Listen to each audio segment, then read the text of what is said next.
আমি এই এলাকারই বাসিন্দা আমি। সুতরাং এইখানে আমাদের প্রতিনিয়ত এইগুলো যে দেখতে হচ্ছে, যে নোংরামিগুলো চলছে এখানে, যে মদ দিয়ে বা মহিলা দিয়ে যেই নোংরামিগুলো এখানে হচ্ছে, এটাকে তো দীর্ঘদিন ধরে আমরা দেখে আসছি। এটাকে আমরা কিছুতেই মেনে নিতে পারছি না। এটা যেন অতি সত্বর বন্ধ হয়, তার জন্য আমাদের এই প্রতিবাদ। আমার নাম উমা দাস। আমি এখানকার। কি আশ্বাস পেলেন এসে? পুলিশ তো আসলো। দেখুন, পুলিশ তো আমাদের আশ্বাস দিয়েছে, আমাদের জিজ্ঞাসা করেছে আমাদের কি কি চাহিদা। আমরা বললাম এই রাস্তাটা যানজট বা এই যে নোংরা ব্যবসাটা হচ্ছে এগুলো বন্ধ করতে হবে। এই রাস্তাটার যে যানজট তৈরি হয়, যে সৃষ্টি হয় প্রতিনিয়ত, পাশেই একটা হসপিটালে রোগীদের মানে যাতায়াতে যে কত সমস্যা হয়, প্লাস আমরা সবসময় যে আমরা যাতায়াত করি, আমাদেরও সবসময় এই সমস্যার সম্মুখীন হতে হয়। মালিকের সঙ্গে কথা হলো? হ্যাঁ, মালিকের সঙ্গে কথা হয়েছে, মালিক বলছে ঠিক আছে, দেখছে।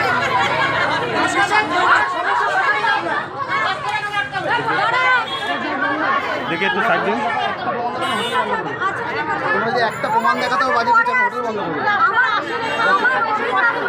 আচ্ছা, তোমার অভিযোগ তুমি বলো, তোমার অভিযোগ থাকতেই পারে, সেগুলো যদি সততা প্রমাণ থাকে বলবো।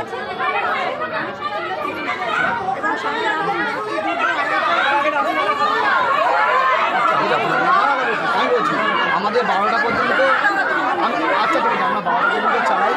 12টা আরে চিল্লাচ্ছে কেন ওরা? কেউ আপনার চালাই না, অন্যদিন চালাই।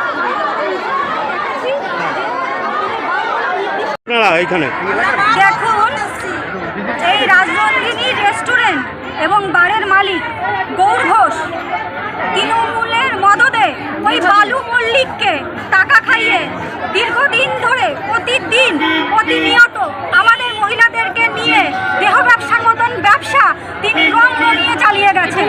আজকের দিনে আমরা দাঁড়িয়ে এটা কখনো মহিলারা মেনে নেব না। আজকে এই বার বন্ধ করা যাতে হয়, তার বিরুদ্ধে আমাদের মহিলাদের বিক্ষোভ কর্মসূচি। পুলিশ তো আসলো, কি আশ্বাস দিল আপনাদের? পুলিশ এসছেন, পুলিশের সাথে আমাদের কথা হয়েছে। উনি আমাদেরকে বললেন যে আপনারা থানাতে আসুন, এসে একটা মাছ পিটিশন জমা দিন, আমরা সেটা দেখে নিচ্ছি। আপনারা কি চাচ্ছেন? আমরা চাইছি যে কোনো মূল্যে বার বন্ধ।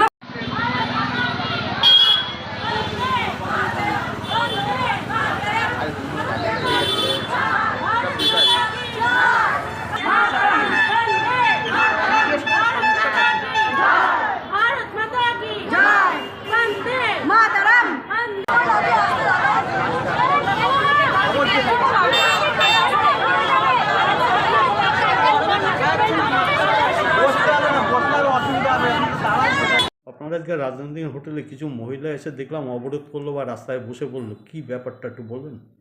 দেখেন, ওদের অভিযোগের কোনো ভিত্তিহীন, যার কোনো মাথা মুন্ড কিছু নেই। আর মানুষও সব বোঝে কেন আসছে, কেন বসছে। আমরা একটা কথা বলি, রাজনন্দিনী কিন্তু একটা ঐতিহ্যবাহী হোটেল, আজকে 26 বছর ধরে কিন্তু আমরা চালাচ্ছি। আর ন্যায় নিষ্ঠা সততার সঙ্গে আমরা বিজনেসটা করি, এবং যার প্রত্যেকটা গভর্নমেন্টের লাইসেন্স কাগজপত্র সমস্ত কিন্তু পরিষ্কার পরিচ্ছন্ন করে, জিএসটি থেকে আরম্ভ করে সব কিছু কিন্তু আমরা সব মেনটেন করি। আমাদের 100-এর উপরে স্টাফ আছে, তাদের প্রভিডেন্ট ফান্ড ESI থেকে আরম্ভ করে সব কিছু মেনটেন করা হয়। তারপরেও যদি কেউ আমাদের ব্লেম বা ক্লেম দেয়, সেটা প্রশাসনকে জানাতে পারে, প্রশাসন এসে দেখুক। আমাদের প্রায় 70টার উপরে CCTV আছে, সেই CCTVর মাধ্যমে দেখে নিক আমাদের এখানে কী ধরনের ব্যবসা করি। আমরা 100% পরিষ্কার ব্যবসা এবং সৎভাবে আমরা চলি। অনেকে তো বলছে, শোনা যাচ্ছে যে রাত 2টো পর্যন্ত নাকি রাজনন্দিনী খোলা। না, আমাদের দেখুন, আমাদের ব্যবসাটা 12টা পর্যন্ত, বারের পারমিশন আমরা 12টা পর্যন্তই বার চালাই, 5 মিনিট যায় না। কিন্তু তারপরেও যদি কখনও আমাদের 1টা পর্যন্ত আমাদের 31 বা 1 জানুয়ারি বা এরকম যদি বেশি রাত পর্যন্ত চালায়, সেখানে গভর্নমেন্টের একটা চালান করে কিন্তু এক্সট্রা টাইম নিতে হয়। সেটা কালেক্টর থেকে DM থেকে পারমিশন দেয়, সেটা আমাদের হাবড়া থানা হয়ে পারমিশনটা আমাদের হাতে আসে। তারগুলো প্রসিডিওর নিয়ম মেনেই কিন্তু করা হয়। আর যদি 12টার পরেও যদি চলে, সেটা তো আমাদের এক্সাইজ ডিপার্টমেন্টে, তারা কি দেখছে না? তারা সবই দেখছে। মানুষের নামে এরকম বিলেম বা মিথ্যে কথা বললে মানুষ খায় না। আজকেরকার দিনে মানুষ সবাই শিক্ষিত, সবাই জানে, সবাই বোঝে। আমরা আমাদের টাইম মতন করেই বারগুলো বন্ধ করতে হয়, নাহলে আমাদের একটা কেস খেলে 3 লাখ টাকা পর্যন্ত এক্সাইজ ডিপার্টমেন্টের ফাইন আছে। তা আমরা নিশ্চয়ই 10-15 মিনিট 20 মিনিটের জন্য আমরা কিন্তু গভর্নমেন্টের 3 লাখ টাকার ফাইন কিন্তু আমরা নেব না। একটা ডিসিপ্লিন আমাদের চলতে থাকে। বাইরের থেকে নাকি মেয়ে আসে, এই ব্যাপারটা কি বলবেন? না, বাইরে আমাদের তো বাইরেরই সব রেস্টুরেন্টে আসে, কাস্টমাররা আসে, সবাই আসবে। আমাদের রাজনীতিটা শুধু আজকে হাবড়ার মধ্যে সীমাবদ্ধ নয়, বারাসাত, বনগাঁ, ব্যারাকপুর, দত্তপুকুর সব দিক থেকে ছেলেমেয়েরা আসছে এখানে। তা সেক্ষেত্রে আসবে, এখানে খাবে। আর অবৈধ কিছু যদি কেউ কিছু দেখতে পায় চোখে থানায় কমপ্লেন করুক, আমাদের সিসিটিভি আছে।